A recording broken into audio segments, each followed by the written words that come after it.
paz do Senhor Jesus. Tudo bem? Estamos aqui para mais um momento de reflexão bíblica no segundo livro de Samuel. E hoje vamos meditar no capítulo 3. O versículo será apenas o versículo 1, que nos diz assim: E houve uma longa guerra entre a casa de Saul e a casa de Davi. Porém, Davi se ia fortalecendo, mas os da casa de Saul se iam enfraquecendo. Amém, meus queridos? Vejamos que este capítulo 3 vai mostrar um panorama de como estava a casa de Saul e como estava a casa de Davi. Como nós lemos ainda no primeiro livro de Samuel, Saul morre e, agora no início do segundo livro de Samuel, capítulo 2 mais precisamente, Davi é ungido rei sobre o território de Judá. Então nós percebemos que, como Saul ele governava em todo o Israel, o restante de Israel ainda estava sob o controle, e o domínio da descendência de Saul. E nós percebemos aqui que a casa de Saul, conforme o texto relata, continuava a fazer aí guerras contra a casa de Davi, ou seja, eles não se entendiam. É interessante observar que a causa pela qual Saul e a sua descendência não deixavam Davi em paz era por causa de uma promessa que Deus tinha sobre a vida dele. E Deus diz, o próprio Senhor disse a Samuel que havia rejeitado a Saul como rei, ou seja, Deus já não tinha mais um compromisso de manter o reino sob a família de Saul. Agora nós vamos ver que o reino estava sendo transferido para Davi. E para isso acontecer no restante de Israel, nós percebemos que Abner, ele era o general do exército de Saul. Ele era um homem de confiança de Saul, e este então, depois da morte de Saul, estava mantendo o reino sob os filhos de Saul que não morreram durante a guerra, porque a Bíblia diz que lá morreram 2 filhos de Saul juntamente com ele no dia que Saul morreu. Portanto, meus queridos, nós vemos aqui que Abner havia colocado a Isbosete, filho de Saul, como rei em Israel. E então estes têm um desentendimento.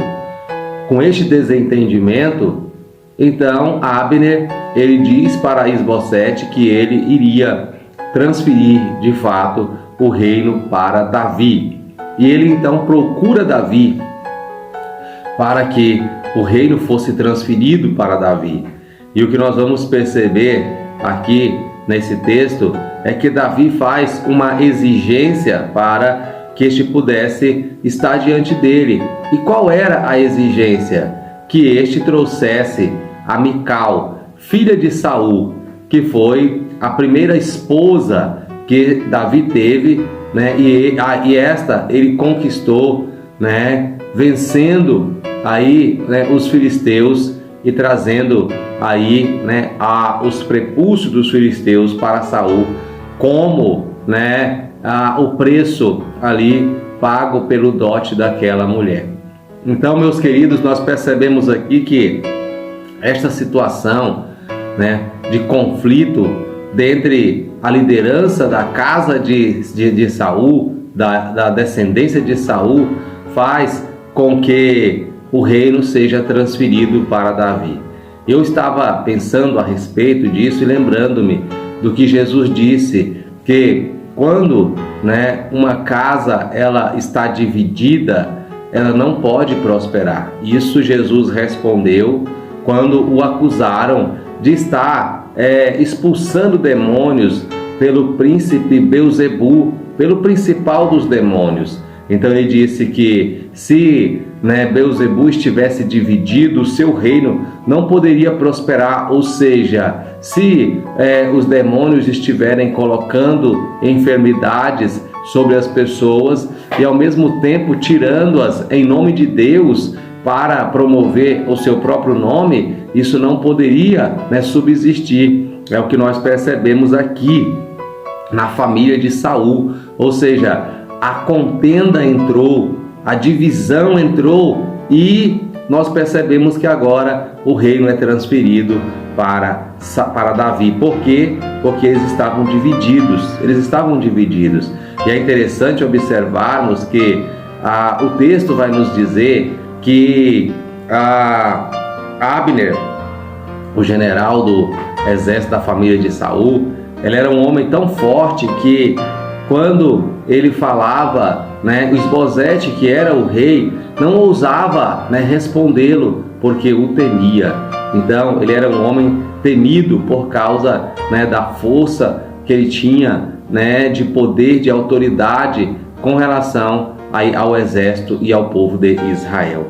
Então, meus queridos, nós vamos perceber que quando Abner ele procura Davi e ele vai lá para organizar como seria a transferência do reino para Davi.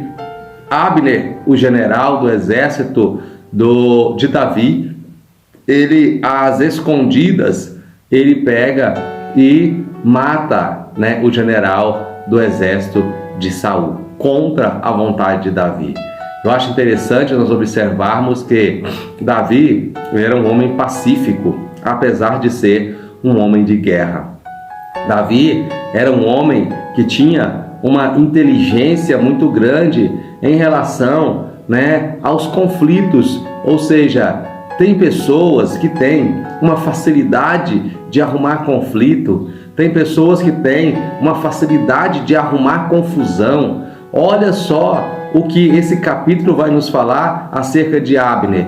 A Bíblia diz que Abner ele vem a Davi com uma proposta de transferir o reino para Davi, e quando ele está lá, conversa, Davi o despede e de repente chega Joabe e ele observa que Abner havia estado ali. Então ele ajunta alguns homens e vai e a traição, ele mata Abner. Ou seja, o homem havia vindo, estado diante do rei. Se fosse a intenção de Davi, ele poderia de imediato poder desferir contra ele um golpe e matá-lo com os seus soldados que tinha ali à sua disposição. Mas Davi o deixa voltar em paz, mas Abner não permite que ele volte em paz, ele o mata. Então Davi, ele assenta isso no seu coração, e esse sangue era um sangue inocente para Davi. Davi tinha essa preocupação. Então, meus queridos, o que nós aprendemos nesse capítulo 3 do segundo livro de Samuel é o seguinte: primeiro, nós temos que entender que as pessoas que Deus levantou para estarem sob algum trabalho para Deus, elas vão exercer esse trabalho, queiramos nós ou não. A casa de Saul não queria que Davi reinasse, mas Deus havia determinado. E a Bíblia diz que a casa de Saul ia se enfraquecendo e a casa de Davi ia se fortalecendo. Segunda coisa que nós temos que aprender é que nós temos que estar atentos para que a divisão, a contenda não entre na nossa família, para que a nossa família não venha se enfraquecer. A família de Saul se enfraqueceu porque a contenda entrou, porque a divisão entrou, e então nós temos que estar atentos a isso. E portanto, a terceira coisa que nós temos que fazer, nós temos que respeitar que, ainda que na nossa vida, Deus tem uma promessa para nos fazer, levantar sobre alguma coisa, jamais nós devemos usar a nossa própria mão para tirar as pessoas do nosso caminho, pois é o próprio Deus quem nos prometeu, quem vai fazer com que todos os obstáculos sejam removidos e que nós então sejamos colocados na posição que Ele quer para as nossas vidas. Nunca tire as pessoas do seu caminho, mas espere Deus removê-las. Se é necessário que elas saiam do seu caminho, o próprio Deus vai tirá-las. Não faça isso com as suas próprias mãos, pois você pode estar, de alguma forma, contribuindo para que mais tarde o mal venha sobre a sua própria cabeça. Isso é o que nós vamos ver posteriormente que aconteceu na vida de Joabe, o general do exército de Davi. Amém? Deus abençoe você, Deus abençoe a sua casa, a sua família. Obrigado pela sua companhia e continue conosco. Eu espero você em nossa próxima reflexão. Até lá!